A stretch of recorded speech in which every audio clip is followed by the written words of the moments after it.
Dear student, you are most welcome to our educational channel mechanical Pandit. और मैं आपके प्यारे पांडे सर आज इंजीनियरिंग मैथमेटिक्स के डिफरेंशियल इक्वेशन चैप्टर में लीनियर डिफरेंशियल इक्वेशन को सॉल्व करने का जो हमने मेथड बताया था आपको, उसके अंदर लीनियर डिफरेंशियल इक्वेशन में जो सॉल्यूशन हम निकालते हैं बेसिकली, हमने बड़े अच्छे तरीके से बताया था कि कोई भी आप सॉल्यूशन निकालते हैं ना लीनियर डिफरेंशियल इक्वेशन का, तो दो कॉन्सेप्ट इसमें निकल करके आता है। कोई भी लीनियर डिफरेंशियल इक्वेशन है, अब ज़्यादा अंदर नहीं जाएंगे हम इसमें, तो यहाँ पर जो कंप्लीट सॉल्यूशन निकालेंगे that is the complementary function plus particular integral. और इसमें जो है कॉम्प्लीमेंट्री फंक्शन निकालने के बहुत सारे मेथड्स पढ़ चुके हैं हम लोग, और पर्टिकुलर इंटीग्रल निकालने का भी बहुत सारा मेथड हम लोग टू फाइंड पी आई जिसको बोलते हैं। तो ये सारे कॉन्सेप्ट पढ़े थे कि किस तरह से आप जो है उसको निकालते हैं, किसको, C F and P I को। तो ये सब पी आई निकालने का कि जब इस तरह कंडीशन हो, जब इस तरह कंडीशन हो, जब इस तरह का, और सभी के ऊपर न्यूमेरिकल किए हैं। न्यूमेरिकल आपको डायरेक्ट नहीं मिलता है, किसी भी वीडियो में हम जो है जनरली पहले कॉन्सेप्ट पढ़ाते हैं, थ्योरी पढ़ाते हैं, और उसके जस्ट बाद जो है हम न्यूमेरिकल करते हैं। ठीक है, तो आइए एक मेथड जो हमने लास्ट क्लास में देखा था, और वो भी मेथड था method of variation of parameter. ध्यान से समझिएगा, क्या था, method of variation of parameter to find P I. ये बड़ा सुंदर, स्वीट और क्यूट जो है ये मेथड था। इसके ऊपर भी हम लोगों ने एक न्यूमेरिकल भी करके देखा था, ये method of variation of parameter. आज जो एक मेथड पी आई निकालने का ही, उसका नाम है अनडिटरमाइंड कोफिशिएंट।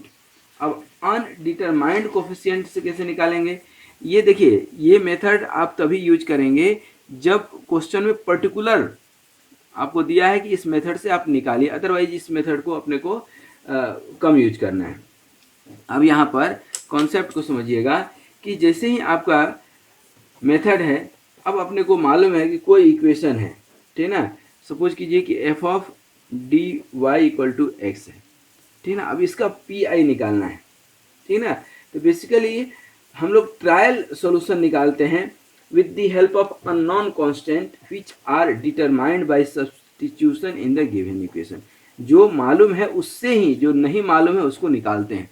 कहते हैं कि कांटे से ही कांटे निकलते हैं, लोहा ही लोहा को काटता है। तो उसी तरह से यहाँ भी है। तो the trial solution to be assumed in each case depends on the form of x. अब कौन कौन से फॉर्म थे, अब आप यदि थोड़ा सा याद करें, आप भूतपूर्व जो हमने इक्वेशंस पढ़ाए थे, मेरे पास अभी है तो मैं आपको दिखा देता हूँ। ये अपने पास 5 कंडीशंस थे, याद हो, लेक्चर नंबर 213 में इसको बहुत विस्तार से हम लोगों ने डिस्कस किया था कि जब केस 1 में x equal to e to the power a x हो तो कैसे निकालेंगे, ये कंडीशन हो तो कैसे निकालेंगे, ये कंडीशन हो तो कैसे निकालेंगे, ये कंडीशन हो तो कैसे निकालेंगे, और ये हो तो कैसे निकालेंगे। अब ज़्यादा डिटेल में तो नहीं जाएंगे, लेकिन हाँ, ये मेरा दायित्व बनता है कि इस सभी कंडीशंस को एक बार हम आपको दिखा दें। सबसे पहला कंडीशन यही था कि x equal to e to the power a x यदि हो तो 1/f of a e to the power a x को 1/f of D e to the power a x. 1/f of D मतलब inverse operator, differential का inverse operator से निकालते हैं। ये x equal to sine a x plus b हो, ठीक है, तो इसको इस फॉर्मूला से निकाल सकते हैं। और जब आपका ये सॉल्यूशन हो इस तरह का हो तो आप इस तरह से निकाल सकते हैं। और ये इन्वर्स वाले को एक्सपांड करते हैं किससे, बाइनोमियल थ्योरम से। उसी तरह से ये फोर्थ केस था कि यहाँ भी क्या है, फंक्शन ऑफ एक्स है, तो इस तरह से हो तो इस तरह से सॉल्यूशन निकालते हैं। और इन सभी के ऊपर न्यूमेरिकल भी किए हैं, और तब इस जब पी आई निकल गया तो C F plus P I. लेकिन आज के क्वेश्चन में हमारा क्या है, सी एफ निकालने का नहीं है, क्या निकालने का है, पी आई निकालने का है। तो यहाँ पर जो भी इस तरह का कंडीशन बनेगा, ठीक है ना, जैसे फॉर एग्जाम्पल हम थोड़ा सा देखें, आपके पास कोई एक जो है क्वेश्चन है x equal to e to the power 3x मान लीजिए, 2 into e to the power 3x। तो इसका जो ट्रायल सॉल्यूशन होगा क्या हो सकता है, ट्रायल सॉल्यूशन क्या होगा, a into e to the power 3x। अब a क्या है, कांस्टेंट है, a क्या है, कांस्टेंट है। सपोज कीजिए x इक्वल टू क्या है आपका 3 साइन 2x है मान लीजिए, तो इसका ट्रायल सोल्यूशन क्या होगा? आपका ट्रायल सोल्यूशन क्या होगा? a1 sign 2x plus a2 और कॉस 2x होगा कि नहीं? उसी तरह से यदि आपका एक्स स्क्वायर वाला फॉर्मेट हो, जैसे x इक्वल टू है आपका मान लीजिए 2x3, इसका सॉल्यूशन क्या होगा? ट्रायल सॉल्यूशन इसका क्या हो सकता है? a1x3 3 आएगा, कांस्टेंट मालूम है अपने को, a2 x square plus a3x plus a4, ये क्यूबिक इक्वेशन से ब्रेकआउट हुआ है। ठीक है, तो यहाँ पर जब आपका कोई क्रिटिकल केस फंसेगा वहाँ पे हो सकता है मेथड फेल हो जाए, बट जैसा कि हमने बताया कि एग्जामिनेशन में देगा पर्टिकुलर इस मेथड का नाम, तब आपको तो यूज करना पड़ेगा। और being teacher it is my moral responsibility to cover up this method also, ठीक ना। तो यहाँ पर एक क्वेश्चन करके मैं बताऊंगा, ज़्यादा डिटेल में मैं नहीं जाऊंगा, एक क्वेश्चन अपन लिखते हैं और करके इस वीडियो को फिनिश करेंगे, ठीक ना। आपको क्वेश्चन देता है, मान लीजिए कि you have to solve d square y upon d x square plus 2dy by d x plus 4y equal to है 2x स्क्वायर प्लस 3e⁻⁻x। ठीक है, अब यहाँ पर टू फाइंड, यहाँ पर यदि आप निकालते हैं क्या, आपको CF फाइंड आउट करना होगा, तो d square y upon d x square plus 2dy by d x plus 4y equal to 0, या d square plus 2d plus 4 into y equal to 0। यहाँ पर d का निकालेंगे तो क्या हो जाएगा? Minus b plus minus b square minus 4ac by 2, ये क्या हो जाएगा? -2 प्लस माइनस 0 अपन 2, मतलब -1 आ गया। d इक्वल टू क्या निकल करके आ गया आपका? -1। तो इसका कॉम्प्लीमेंट्री सॉल्यूशन क्या हो जाएगा? CF कॉम्प्लीमेंट्री सॉल्यूशन या कॉम्प्लीमेंट्री फंक्शन क्या हो जाएगा? e⁻⁻x, ठीक ना, और C1 कॉस और √3x, क्योंकि ये प्लस माइनस है, ठीक है, यहाँ पर √3x प्लस C2 और साइन √3x, सही है। और अब आपको निकालना है क्या? PI। अब आपका यहाँ पर सारा का सारा मेहनत किस लिए है? PI निकालने के लिए। तो इस तरह का जब सॉल्यूशन होगा क्या, ये एक्स स्क्वायर 3e⁻⁻x, ये एक आपको इस तरह का, और दूसरा एक्स स्क्वायर, ये वाला फॉर्मेट आ रहा है कि नहीं? इसी फॉर्मेट में अपने को अब सेट करना पड़ेगा, ठीक ना। तो अपने को एज्यूम करना पड़ेगा कि एज्यूम PI क्या है? PI is y equal to है आपका a1x स्क्वायर प्लस a2x और प्लस a3 प्लस a4e⁻⁻x। एक इसके लिए और सॉरी इसके लिए 2 निकलेगा, एक्स स्क्वायर एक्स और a3 कांस्टेंट आ गया, और ये इसके लिए, ये सही है, ठीक है। अब इसको डिफ्रेंशिएट करेंगे, dy इक्वल टू क्या हो जाएगा? 2a1x प्लस ये a2, ये तो 0 हो जाएगा, और इसका माइनस a4e⁻⁻x। यहाँ तक सही है बिल्कुल। और फिर एक बार यदि हम डिफ्रेंशिएट कर देते हैं तो क्या हो जाएगा? यहाँ 2a1, ठीक है ना, इधर 0, और ये क्या हो जाएगा फिर से प्लस a4e⁻⁻x। तो ये एक सॉल्यूशन निकला आपका, और एक ये निकला डी स्क्वायर में, ठीक ना।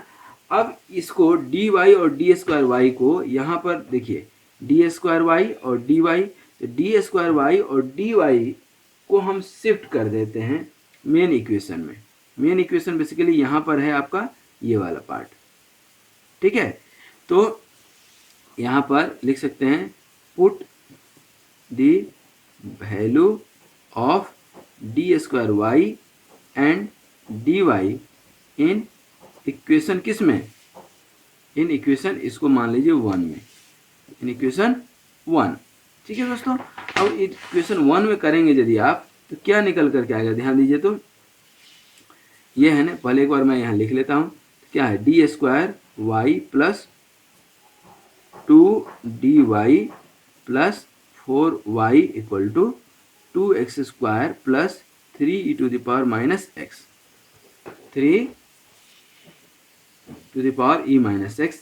अब यहाँ पर ये देखिए आपके पास है डी स्क्वायर वाई को क्या लिखेंगे आप, 2a1 plus a4 e to the power minus x, और यहाँ पर प्लस 2dy की जगह ये लिखेंगे, तो 2 में इधर सब चले जाएगा, ऐसे लिख लेते हैं 2a1x plus a2 minus a4 e to the power minus x, और प्लस 4 और y को हम क्या लिखेंगे, y को जो है हम क्या लिख सकते हैं, y कहीं इसको dy y की जगह पे ये है ना, ये क्या आएगा, 4 रहने दीजिए कॉमन, और ये a1 x square plus a2 x plus a3 plus a4 e to the power minus x equal to में क्या है, देखिए यहाँ पर 2x square plus 3 e to the power minus x. ठीक है, यहाँ तक किसी को कोई डाउट? बिल्कुल नहीं सर। अब इसको क्या कर देना है आपको, equating LHS and RHS, you can find all these things, equating LHS and RHS। LHS और RHS यहाँ ध्यान दीजिएगा यदि, तो यहाँ पर e to the power minus x और ये e to the power minus x, e to the power minus x, ये आपका आ रहा है, और एक्स स्क्वायर का फंक्शन क्या है और एक्स का यहाँ क्या है, तो देखिए हम करके आपको बता रहे हैं, ध्यान दीजिएगा। यहाँ पर पहले एक्स स्क्वायर का देखिए, यहाँ पर कोई एक्स स्क्वायर वाला है क्या, इधर कोई ये है, 4a1 इक्वल टू 2 हो जाएगा कि नहीं, 4a1 इक्वल टू 2, देख लीजिए यहाँ पर बिल्कुल सही है। उसके बाद 3 to the power minus e x, e to the power minus e x वाला यहाँ कौन कौन सा है, एक a4, फिर यहाँ पर -2a4 और यहाँ पर 4a4 plus 4a4 equal to 3। ठीक है, उसके बाद जो है ये कांस्टेंट, यहाँ देखिए 2a1 कांस्टेंट की बात कर रहे हैं, 2a2 और यहाँ पे क्या है 4a3 इक्वल टू 0। ठीक है, और यहाँ पर लास्ट एक क्या बचेगा, x वाला टर्म आ रहा है, x वाला टर्म कौन सा है, ये 4a1 होगा, 4a1, और यहाँ पर x वाला 4a2 plus 4a2 equal to 0। इस तरह से आपको यहाँ पर a1 a2 a3 a4 चार कांस्टेंट है, और ये चार इक्वेशन मिल गया, 1 2 3, और बचपन से पढ़ते आ रहे हैं कि चार अननोन के लिए चार इक्वेशन चाहिए। ठीक है, तो क्या अब हम a1 a2 a3 ये सब का वैल्यू नहीं निकाल सकते हैं, देखिए ना यहाँ पर a1 का वैल्यू क्या निकला, 2/4 1/2, सही है। a2 का क्या निकलेगा, अब यहाँ पर a2 है, a1 की जगह 1/2 रखेंगे तो a2 क्या रख जाएगा, a2 क्या हो जाएगा -1/2, a1 a2 का वैल्यू यहाँ से रख देंगे तो ये a3 क्या हो जाएगा 0, और a4 क्या हो जाएगा, अब a1 a2 a3 तीनों निकल गया, तीनों को इसमें रख देंगे, ठीक है ना। a4 तो डायरेक्ट यहाँ पर निकल रहा है भाई, a4, ठीक है ना, 4 और 5, 4 1 5 -2 3 3 3 कट गया तो a1, ये देखिए इक्वेशन निकल गया कि नहीं।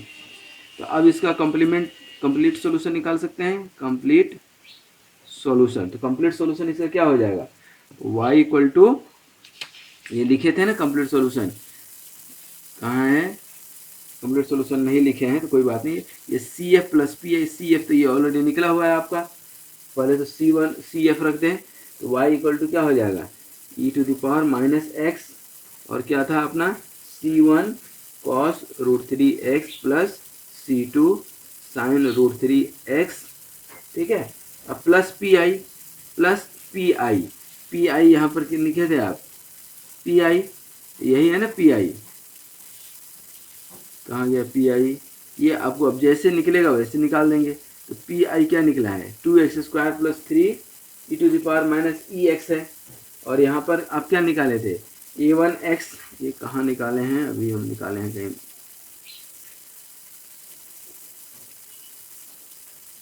एज्यूम पी आई, यही है ना आपका y इक्वल टू, यही सोल्यूशन निकाले हैं कि नहीं, देखिए यहाँ पर ये वाली,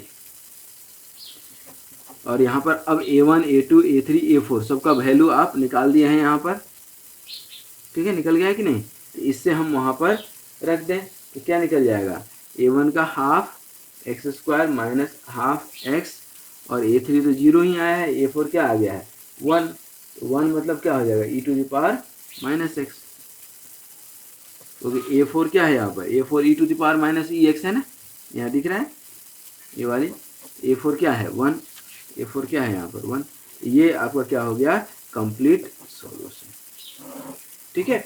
तो इस तरह से हम लोग जो है कॉन्सेप्ट देखें, कितना सिंपल और कितना आसान कॉन्सेप्ट है और इम्पोर्टेंट है कि इक्वेशन को इक्वेट करके, अब इसमें सिर्फ ये चीज़ वाला ध्यान देना है, यही सॉल्यूशन का हम वहाँ पे रखना है हमको पीआई के लिए, ठीक है। तो ये सबसे ज़्यादा मेथड जो है यूज होता है, सबसे ज़्यादा मेथड ये यूज होता है कांस्टेंट ऑफ जो है पीआई निकालने के बाद, इस तरह से आप रख सकते हैं। इस मेथड को हम लोग आगे चल करके कॉची होमोजेनियस लीनियर इक्वेशन भी देखेंगे, और दैट मीन्स की equation which is reducible to linear equation with constant coefficient, Cauchy homogeneous linear equation भी इसके बाद वाले में लेक्चर में देखेंगे। आज यहीं तक, thank you very much for watching this video, be happy, be healthy and keep smiling, thank you very much.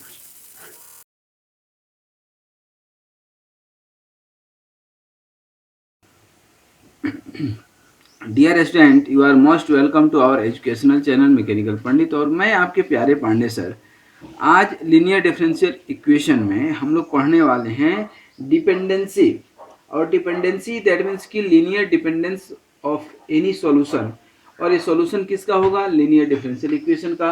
और जब लीनियर डिफरेंशियल इक्वेशन की सॉल्यूशन की यदि हम बात करें तो हम काफ़ी पहले आपको पढ़ा चुके हैं कि कोई भी लीनियर डिफरेंशियल इक्वेशन हो आपका कुछ इस फॉर्मेट में, तो उसका जो सॉल्यूशन होगा that will be the complementary function plus particular integral. Complementary function निकालने के लिए भी बहुत सारे मेथड बताए थे जो काफ़ी आसान है, और पर्टिकुलर इंटीग्रल निकालने के लिए तो कई सारे मेथड है, और उसी सीक्वेंस में आज हम लोग ये पढ़ने वाले हैं क्या, linear dependence of solution.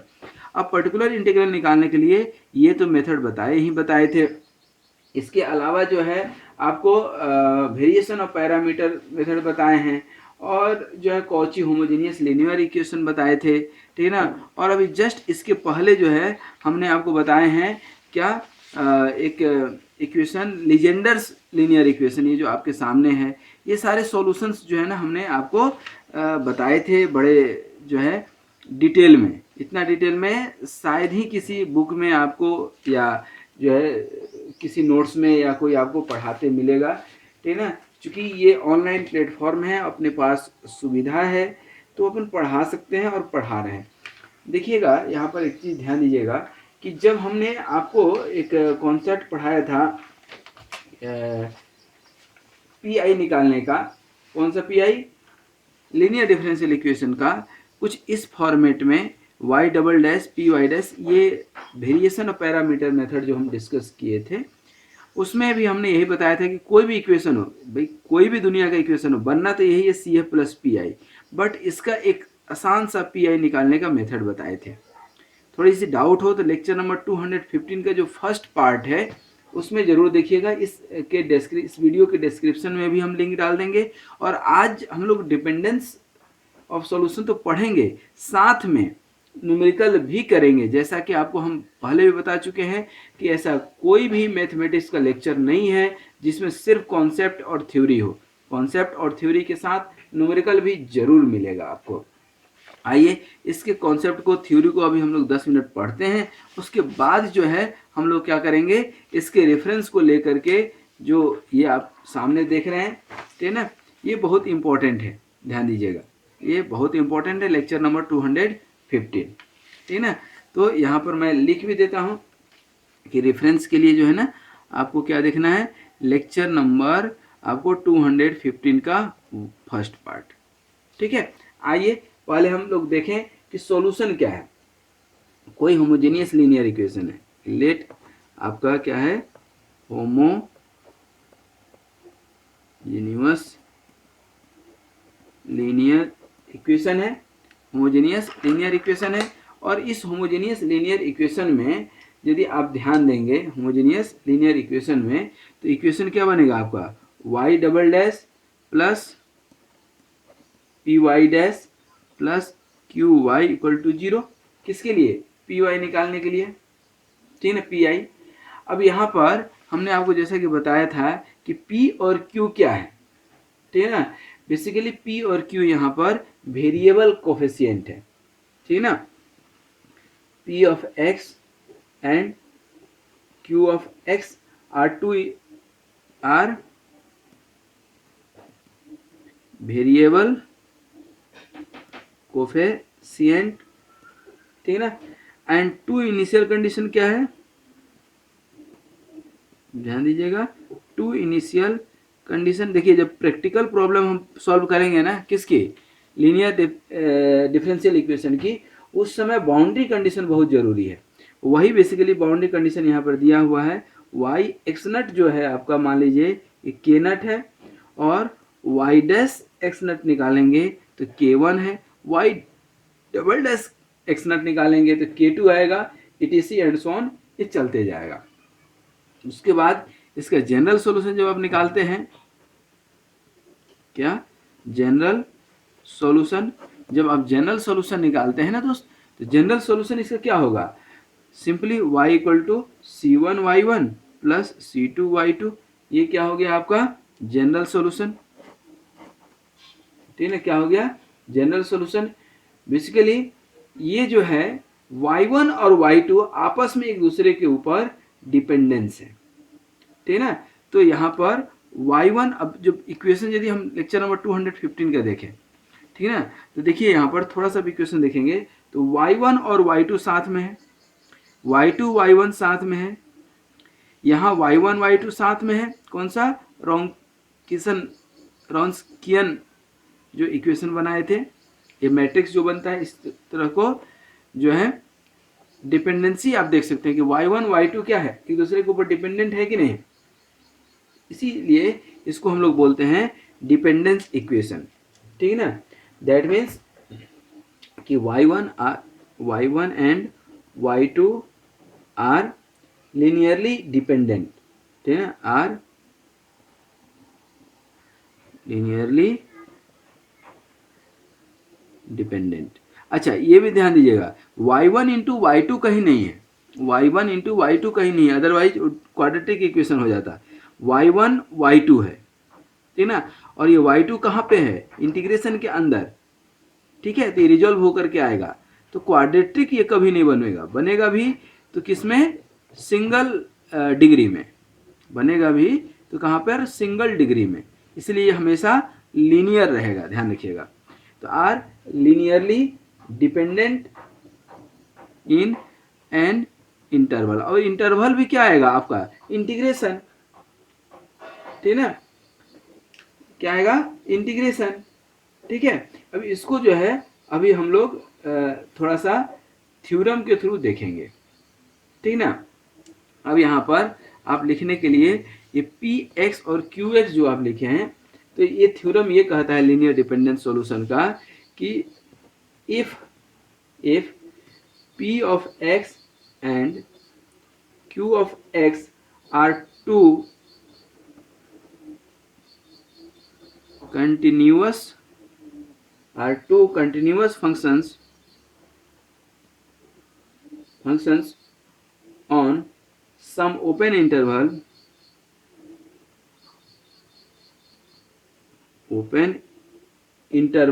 on some open interval I, and x naught is any fixed point on I, then the above initial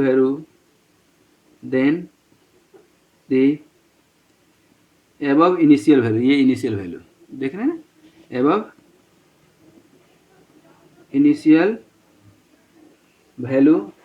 initial value problem has A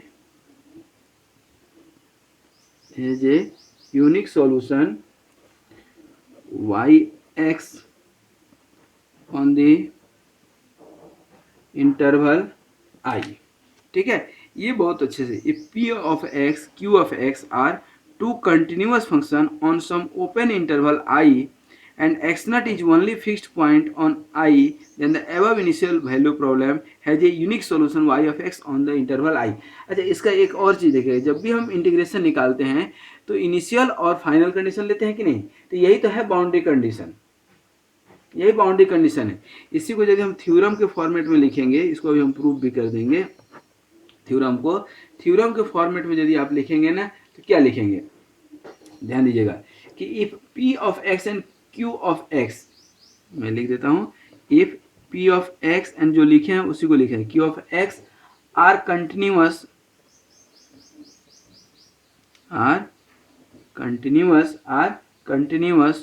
on an open interval I, then the solution y1 and y2 of equation 1, equation 1 कौन सा है, ये वाला, ठीक है ना, जो शुरू में लिए थे, ठीक है ना, ऑफ इक्वेशन 1 ऑफ इक्वेशन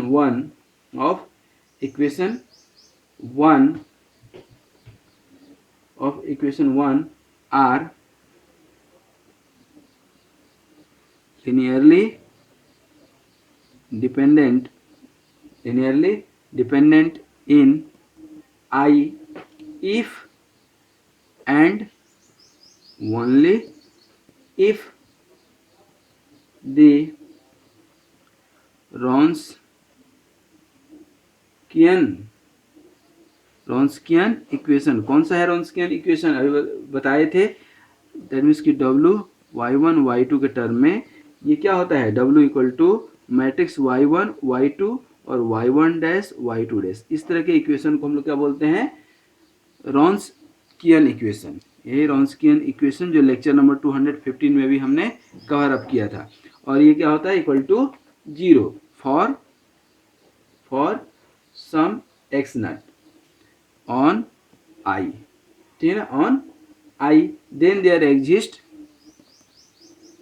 ठीक है ना, ऑन I x नॉट, ठीक है ना, अब तो इतना ही समझ, और यहाँ पर x नॉट ऑन I हो गया, और सपोज कर लीजिए कि x equal to x1 in I आ गया, तो ठीक है ना, दैट मीन्स कि यहाँ पर y1 और y2 can not be 0, then y1 and y2 are linearly independent. यदि y1 y2 इक्वल टू 0 आ गया तो लीनियरली डिपेंडेंट, और यदि 0 नहीं आया तो लीनियरली क्या हो जाएगा, इंडिपेंडेंट, क्या हो जाएगा, लीनियरली इंडिपेंडेंट हो जाएगा। ठीक है, अब इसकी यदि प्रूफ की बात आप करते हैं, ऐसे न्यूमेरिकल करते हैं तो भी हो जाता है, लेकिन कई बार प्रूफ पूछा जाता है किसी यूनिवर्सिटी में, तो ये हम थोड़ा सा प्रूफ कलेक्ट कर दें आपके लिए। प्रूफ की बात कर रहे हैं यदि, तो प्रूफ में क्या है कि अब हम एज्यूम कर लेते हैं, ठीक है ना, कि इक्वेशन क्या है हमारा, y double dash plus p y dash plus q y equal to 0, यही है ना। अब यहाँ पर बोल रहा है कि if y1 and y2, if y1 और y2 are linearly dependent solution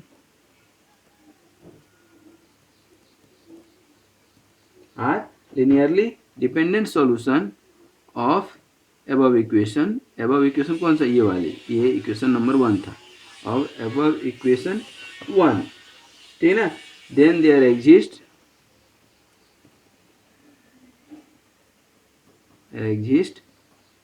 two constant C1 and C2, ठीक है ना, जहाँ पर कि C1 and C2 both can not be 0, दोनों एक ही टाइम पर 0 नहीं हो सकता है, तो इक्वेशन आपका बनेगा C1y 1 plus C2Y2 equal to 0, ठीक ना। इसको डिफ्रेंशिएट कर दिए विथ रिस्पेक्ट टू y, ठीक ना। तो क्या हो जाएगा C1Y1 dash plus C2Y2 dash equal to again 0, ठीक ना। अब ये इक्वेशन मान लीजिए A है और ये इक्वेशन क्या है B है, ठीक ना। तो एलिमिनेट कर सकते हैं क्या C1 C2 कांस्टेंट को, ठीक ना। तो from equation A and B eliminating C1 and C2, इस दोनों को एलिमिनेट करेंगे तब आपका इक्वेशन बन रहा होगा WY1 Y2 में के टर्म में आपका क्या बन रहा होगा, ये Y1 Y2 Y1 dash Y2 dash equal to 0, ठीक ना। अब यहाँ पर यदि आप सपोज कर लें, ठीक ना, कन्वर्सली जो है वाइस वर्सा कह सकते हैं कि यदि आप मान लीजिए कि आपका WY1 Y2 इक्वल टू 0 है, ठीक ना, क्या फॉर सम किसके लिए x equal to x naught के लिए इन I, ठीक ना। तो यहाँ पर इक्वेशन क्या हो जाएगा आपका C1 Y1 एक्स नट के टर्म में plus C2 Y2 x naught equal to 0 एक इक्वेशन, और similarly C1 Y1 dash x naught के लिए plus C2 Y2 dash x naught equal to 0, ये एक हो गया। इसमें फिर से C1 C2 को एलिमिनेट कर रहे हैं यदि, ठीक ना, अगेन eliminating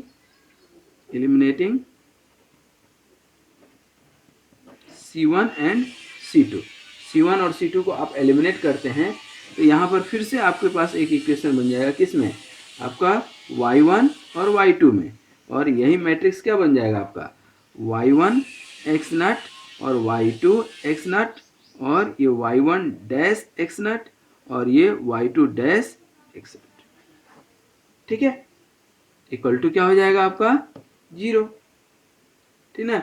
दैट मीन्स कि system has a solution in which C1 and C2 both are not 0। तो यहाँ पर आप चाहें तो एक नया फंक्शन इंट्रोड्यूस कर सकते हैं, दैट इज y बार, मान लीजिए y bar x equal to C1 Y1 of x और plus C2 Y2 of x, ये एक आपका नया इक्वेशन आप डिराइव कर सकते हैं, ठीक ना। उसी तरह से अब इसमें कन्वर्सली ये है कि C1 C2 both should not be 0, ठीक ना। अब इसके ऊपर एक छोटा सा न्यूमेरिकल करके आपको थोड़ा सा समझाते हैं इसको। ये जो आपका linear dependence of the equation है, ठीक ना, इसमें अब क्वेश्चन थोड़ा सा एक करते हैं, ठीक है ना। क्वेश्चन करेंगे तो जो ये अभी प्रूफ किए ना, ये प्रूफ किए वो आपको ज़्यादा अच्छे से समझ में आएगा, ठीक है। यहाँ देखिए इसी के ऊपर हम क्वेश्चन करते हैं, और ये जो अभी हम थ्योरम लिखे हैं ना, ये जो कॉन्सेप्ट आपको बताए इसी कॉन्सेप्ट के ऊपर इसको सॉल्व भी करेंगे, ठीक ना। क्वेश्चन क्या कहता है कि सो दैट टू फंक्शन है, मान लीजिए कि दो फंक्शन है, एक sin 2x and cos 2x are independent solution of, मतलब C1 और C2 एक तरह से हो गया, या Y1 एंड Y2, सॉरी यहाँ Y1 टू फंक्शन बोल रहे हैं तो Y1 and Y2 are independent solution of किसका y double dash plus 4y equal to 0, ये आपका क्वेश्चन हो गया।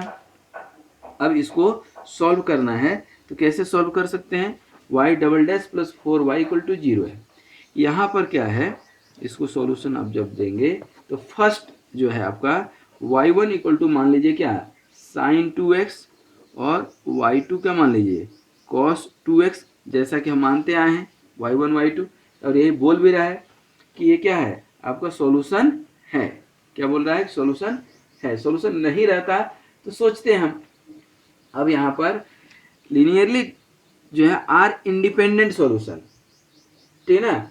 तो यहाँ पर ध्यान दीजिए, तो यहाँ पर आप W निकालेंगे तो क्या होगा y1 y2 और y1 dash y2 dash equal to 0 होता है, ठीक है ना। देख लें थोड़ा सा, यहाँ पर y1 क्या है sin 2x और cos 2x, और sin 2x का DC क्या होता है डिफ्रेंशिएशन साइन 2x का 2 cos 2x और cos 2x का -2 sin 2x हो जाएगा।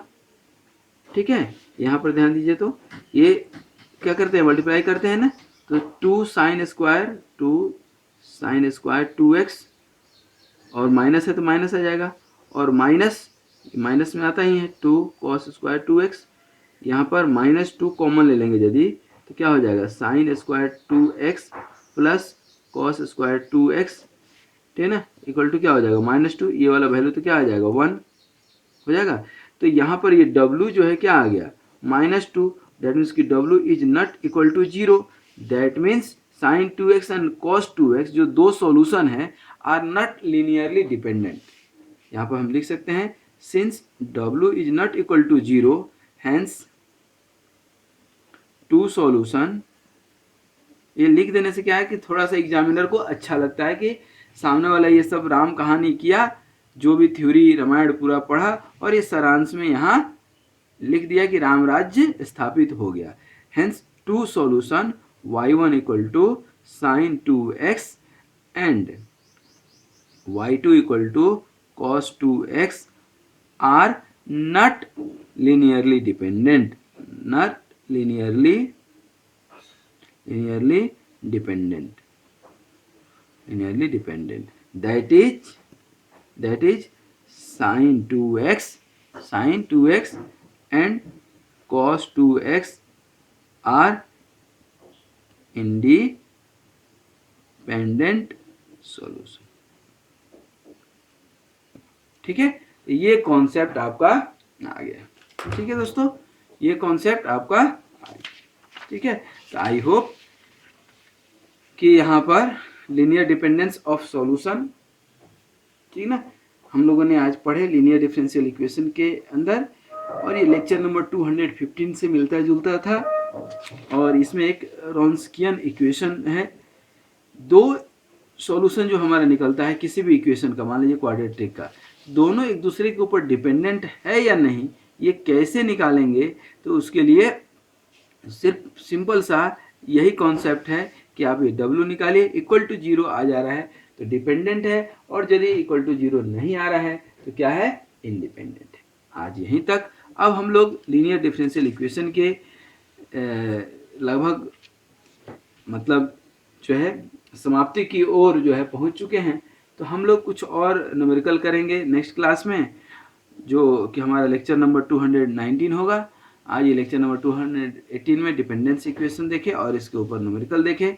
इसी तरह से आगे हम लोग जो है simultaneous linear equation with constant coefficient देखेंगे, और उसके ऊपर एक या दो न्यूमेरिकल भी करके हम लोग देखेंगे। आज यहीं तक। Thank you very much for watching this video. Be happy, be healthy and keep smiling. Thank you very much.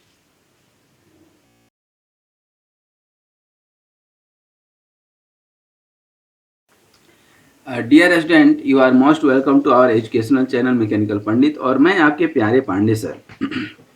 आज डिफरेंशियल इक्वेशन में, या कहे तो लीनियर डिफरेंशियल इक्वेशन में इंपॉर्टेंट कॉन्सेप्ट पढ़ने जा रहे हैं, that is the simultaneous linear equation with constant coefficient. ये जैसा कि आप देख पा रहे हैं लेक्चर नंबर 219 है। लेक्चर नंबर 215 और 218 में हमने इस तरह के होमोजेनियस लीनियर इक्वेशन को सॉल्व किया था, और इसका जो भी सॉल्यूशन निकलेगा, इस तरह से बहुत सारे हम लोग निकाल चुके हैं कि कोई भी आपका लीनियर डिफरेंशियल इक्वेशन है, तो उस लीनियर डिफरेंशियल इक्वेशन को जब आप सॉल्व करते हैं तो दो सॉल्यूशन निकल करके आता है। कंप्लीट सॉल्यूशन में CF plus PI complementary function plus particular integral. तो पर्टिकुलर इंटीग्रल निकालने के भी हम लोग कई सारे मेथड पढ़ चुके हैं, कम्प्लीमेंट्री फंक्शन निकालने के लिए भी पढ़ चुके हैं, और उसी सीक्वेंस में हम लोगों ने linear dependence of the solution, जो सॉल्यूशन आपका निकल रहा है ना y1 y2, ये दोनों एक दूसरे से डिपेंडेंट है या इंडिपेंडेंट है, ये कॉन्सेप्ट पढ़े थे लास्ट लेक्चर में, लेक्चर नंबर 218 में। और उसके पहले भी एक कॉन्सेप्ट देखे थे हम लोग कहाँ पर, लेक्चर नंबर 215 में, और वहाँ पर सिंपल से ये एक मैट्रिक्स बनाते थे y1 y2। मान लीजिए कि दो सॉल्यूशन है, तो y1 और y2 का एक मैट्रिक्स बनाइए जहाँ पे कि y1 y2 हो और y1 डैश y2 डैश है। इस मैट्रिक्स को सॉल्व कीजिए। यदि वो इक्वल टू 0 आ रहा है मतलब ये दोनों एक दूसरे पर डिपेंडेंट हैं, पति पत्नी हैं, एक दूसरे के ऊपर डिपेंडेंट हैं। और यदि 0 नहीं आ रहा है, 0 नहीं आ रहा मतलब पति पत्नी हैं, दोनों घर में बड़े प्रेम से रहते हैं, कभी भी किचकिच की आवाज़ नहीं आती है, ठीक ना, कभी जो है एक दूसरे से नाराज नहीं होते हैं, इसका मतलब है कि आपस में एक इंटर रिलेशन है, को रिलेशन है, एक प्रेम है दिल में, ठीक ना। और यदि 0 नहीं आ रहा है मतलब 0 नॉइज नहीं है, नॉइज 0 हो, अनबैलेंसिंग 0, सब कुछ 0, तब तो हीरो हैं वो दोनों। और यदि 0 नहीं आया मतलब दोनों एक दूसरे के ऊपर डिपेंडेंट नहीं है, इंडिपेंडेंट हैं। आजकल हर आदमी इंडिपेंडेंट होना चाहता है, पति पत्नी से, बच्चा माँ बाप से, ठीक ना, समाज संविधान से, हर आदमी, सरकार अपने कर्तव्य से, आम जनता जो है अपने कर्तव्य से, हर आदमी इंडिपेंडेंट होना चाहता है। तो इंडिपेंडेंसी यहीं से चेक होगी आपकी। यदि 0 नहीं आ गया तो इंडिपेंडेंट है। अब उसी में यदि हम लोग देखे थे कि बहुत सारा जो इक्वेशन सॉल्व किए थे, ठीक है, उसमें आपके कुछ कांस्टेंट आएंगे, कुछ वेरिएबल आएंगे, ठीक है। अब ये जो P और Q है, एक्चुअली इस तरह का इक्वेशन हम लोग सॉल्व कर चुके हैं। तो P और Q क्या है, वेरिएबल कोफिशिएंट है, और इसी में कांस्टेंट कोफिशिएंट भी आ जाए तो कैसे सॉल्व करेंगे, ठीक है ना। तो जहां पर वेरिएबल कोफिशिएंट और कांस्टेंट कोफिशिएंट दोनों हो, उसको हम लोग बोलते हैं साइमल्टेनियस लीनियर इक्वेशन, ठीक है। तो यहाँ पर यदि हम लिखें एक शॉर्टकट में लिखें, यदि हम क्या लिख सकते हैं कि यदि आपका एन इक्वेशन कौन सा equation, differential equation having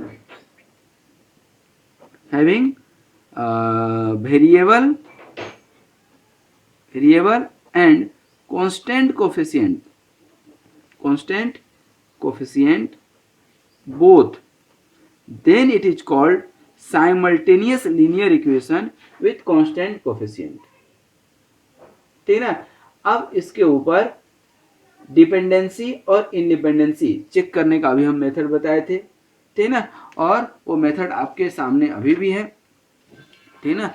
रॉन्सकियन method अभी हम बताए थे, इस मेथड से आप कर सकते हैं, ठीक है। इसके ऊपर हम लोग न्यूमेरिकल बना करके भी एक देखते हैं, और डायरेक्ट न्यूमेरिकल पे ही जाएंगे, भले छोटा सा वीडियो हो बड़ा हो एक अलग की बात है, लेकिन अभी हम लोग डायरेक्ट न्यूमेरिकल पे जाएंगे। क्वेश्चन क्या कहता है, सॉल्व द साइमल्टेनियस इक्वेशन। देखिए अब क्वेश्चन में यदि दे देता है कि साइमल्टेनियस इक्वेशन को सॉल्व कीजिए, तो अब समझ गए कि साइमल्टेनियस इक्वेशन है। यदि नहीं देता है तब आपको देखना है, ठीक है ना। इक्वेशन क्या है कि dx by dt plus 5x minus 2y equal to t है एक इक्वेशन, और दूसरा इक्वेशन है कि dy बाई dt और plus 2x plus y equal to 0, ठीक है ना। बाउंड्री कंडीशन दिया है, गिवन दिया है क्या, x equal to 0, y equal to 0 at t equal to 0। जब t 0 है तो x और y भी दोनों 0 है, ठीक है। अब इस इक्वेशन को सॉल्व कर रहे हैं, ध्यान दीजिएगा कि कैसे सॉल्व करते हैं। देखिए सबसे पहले हम क्या मान लेते हैं कि dy बाई dt को आप क्या मानते हैं, अभी तक d मानते हैं ऑपरेटर। तो गिवन इक्वेशन क्या हो जाएगा, dx plus 5x minus 2y equal to t, ये इक्वेशन 1 हो गया मान लीजिए। और दूसरा वाला क्या हो जाएगा, इसी फॉर्मेट में यदि हम करते हैं तो 2x plus dy plus y equal to 0, ये इक्वेशन क्या हो गया 2, ठीक है। इसको आप क्या लिख सकते हैं, 2x plus d plus 1 into y equal to 0, ये इक्वेशन नंबर 2। ये इक्वेशन और ये इक्वेशन, इन दोनों को मिला करके क्या हम x एलिमिनेट कर सकते हैं, ठीक है ना। तो फ्रॉम इक्वेशन 1 एंड 2 क्या करते हैं, वी एलिमिनेट एक्स,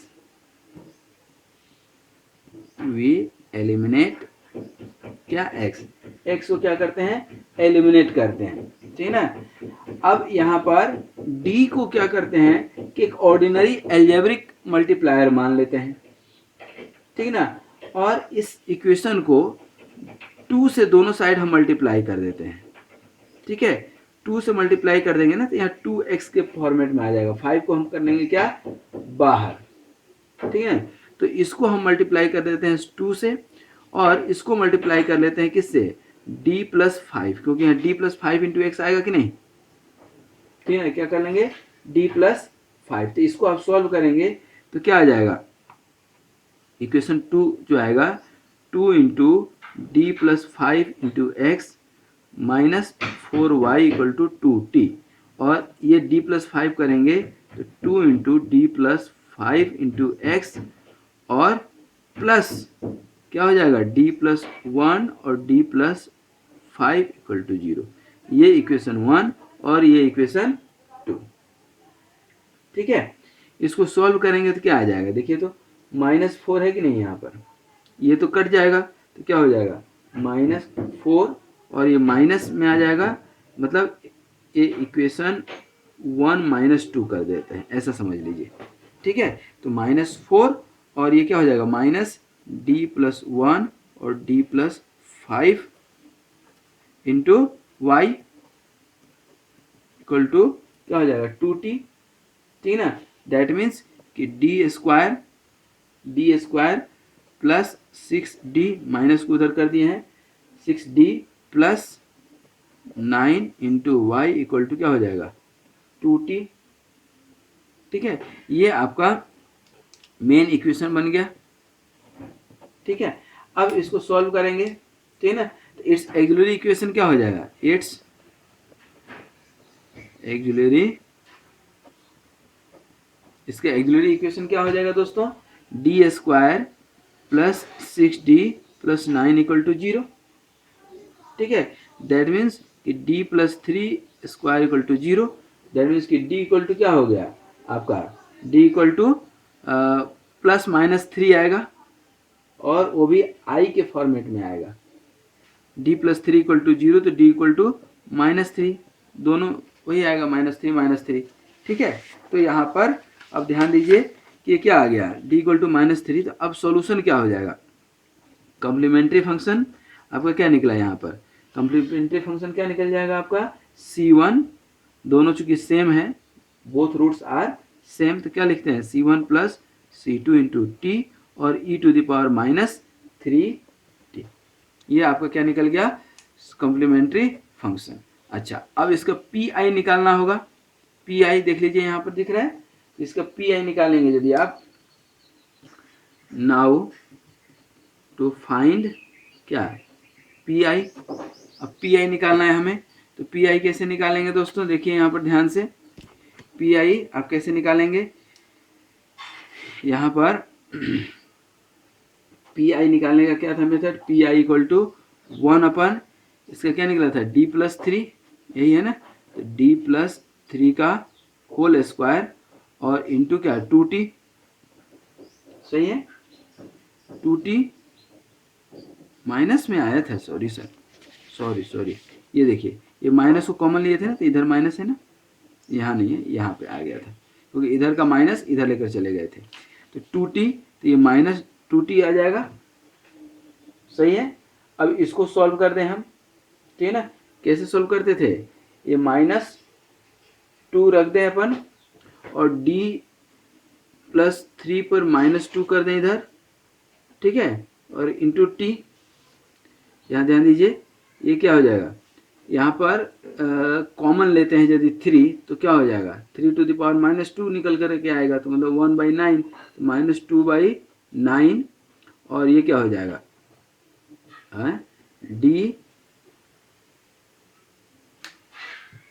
क्या हो जाएगा, डी, और ये 3 आप निकालें ना, 3 - 2, तो यहाँ पर डी बाई क्या हो जाएगा 9, सॉरी d/3 और +1 -2 और t, यहाँ पर क्यों कर रहे हैं ऐसा, क्योंकि इसको बाइनोमियल से एक्सपांसन करेंगे, ठीक है। इसको एक्सपांसन करेंगे तो क्या निकल करके आ जाएगा, -2/9 और यहाँ पर क्या आ जाएगा 1 - 2d/3 और ये एक ही ले जाएंगे क्योंकि यहाँ पर टी स्क्वायर रहता तो फिर यहाँ डी स्क्वायर लेते, टी क्यू रहता है तो डी क्यू तक जाते, इसके बाद अब इधर छोड़ देंगे, जरूरत नहीं पड़ेगी हमें, ठीक है ना। और इंटू टी, तो -2/9 और यहाँ पे क्या हो जाएगा टी और -2/3 और डी को एक बार करेंगे तो सीधा क्या आ जाएगा 1, तो यहाँ पर -2/9t -2/9 into T plus minus minus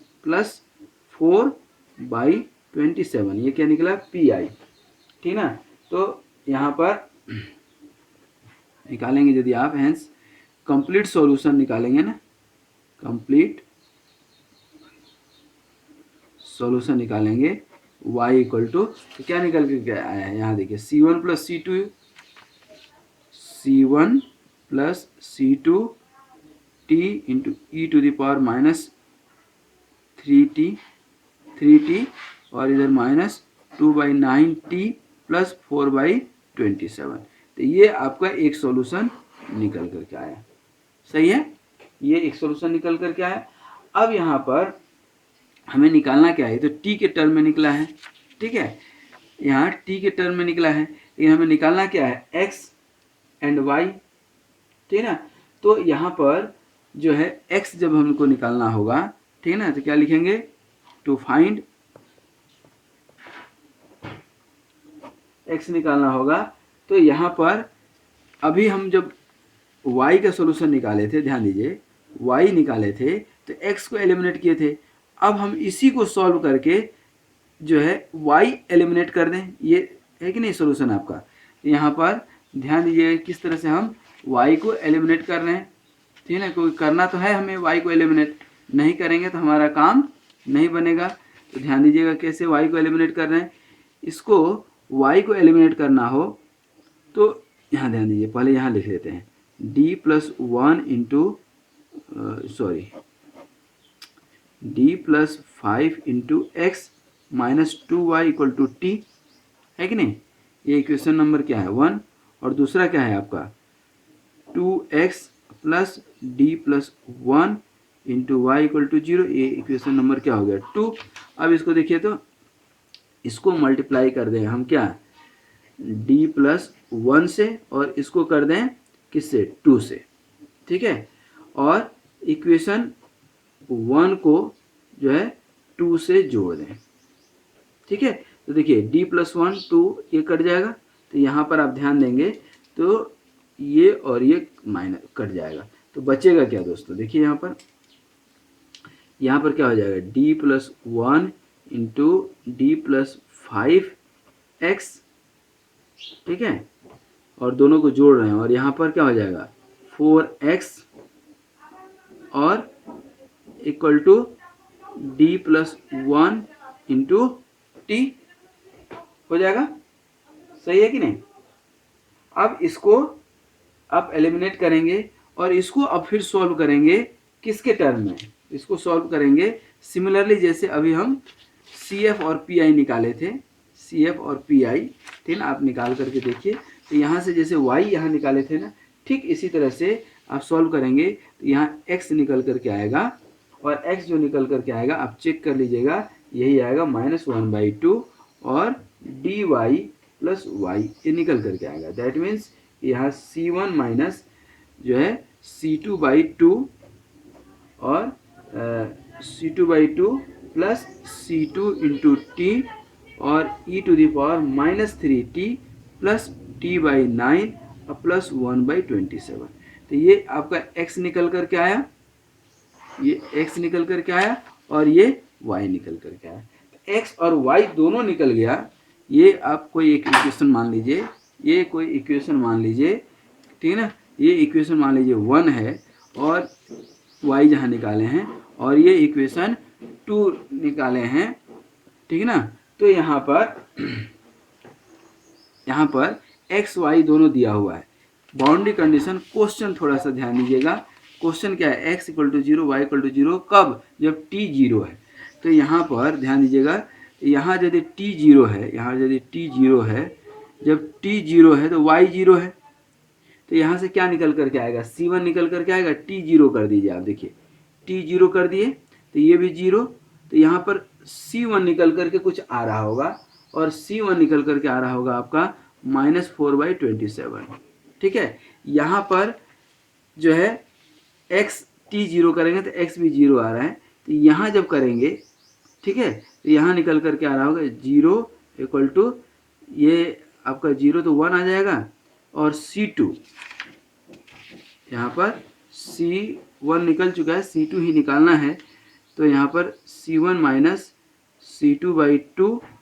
ठीक है, ये तो t जीरो हो गया, ये ख़त्म, ये जीरो प्लस क्या है 1/27, और C2 निकला है ना सर, नहीं C1 निकला है -4/27, -4/27 माइनस C2/2 प्लस 1/27, तो यहाँ से C2 निकल करके आ गया आपका -2/9।